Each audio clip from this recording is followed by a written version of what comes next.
वित्त मंत्री निर्मला सीतारमण ने लगातार 8वीं बार बजट पेश किया है। हमारे साथ बीजेपी के वरिष्ठ नेता और सांसद बृजमोहन अग्रवाल जी हैं। सर, ये बजट को आप किस तरह से देखते हैं? विपक्ष तो ये कह रहा है कि सिर्फ मिडिल क्लास में टैक्स के नाम पर राहत दी गई है, बाकी ऐसा कुछ नहीं है।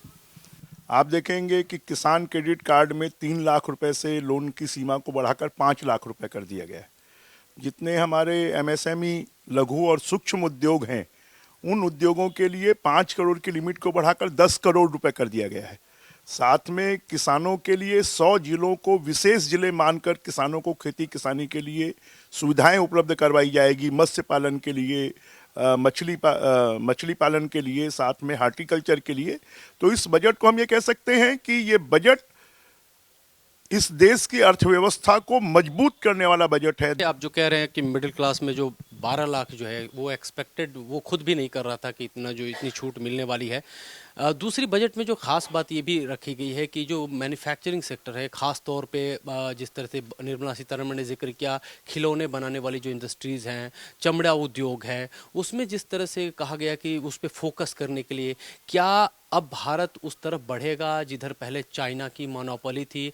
देखिए, जो इन्वेस्टमेंट करने के लिए विभिन्न प्रकार की छूट, एक्साइज ड्यूटी में छूट दी गई है। खिलौना उद्योग सिर्फ बढ़ाने की बात नहीं की गई है, मखाना उद्योग को भी बढ़ाने की बात की गई है, एग्रीकल्चर उद्योगों को भी बढ़ाने की बात की गई है, और एसएमई हमारे जो सूक्ष्म और लघु उद्योग हैं उनको बढ़ाने की बात की गई है। तो निश्चित रूप से देश की इकोनॉमी में इन्वेस्टमेंट बढ़ेगा। और जो हम बात कर रहे हैं कि आने वाले समय में 5वें नंबर से देश की इकोनॉमी 3रे नंबर पर आएगी, और यहाँ पर निर्माण की गतिविधियाँ बढ़ेंगी तो रोजगार बढ़ेगा, और रोजगार बढ़ेगा तो देश की इकोनॉमी बढ़ेगी। सवाल पूछूंगा, रायपुर से सांसद है आप, इस बजट से क्या एक्सट्रैक्ट करने वाले हैं रायपुर के लिए आप? इस बजट से हम एक्सट्रैक्ट करने वाले हैं कि हम छत्तीसगढ़ में नई मेडिकल कॉलेज खोलेंगे, हम छत्तीसगढ़ में अंतर्राष्ट्रीय स्तर की स्कूल खोलेंगे, हम छत्तीसगढ़ में अच्छे अस्पताल खोलेंगे, और रायपुर को वर्ल्ड क्लास सिटी बनाने के लिए हम काम करेंगे।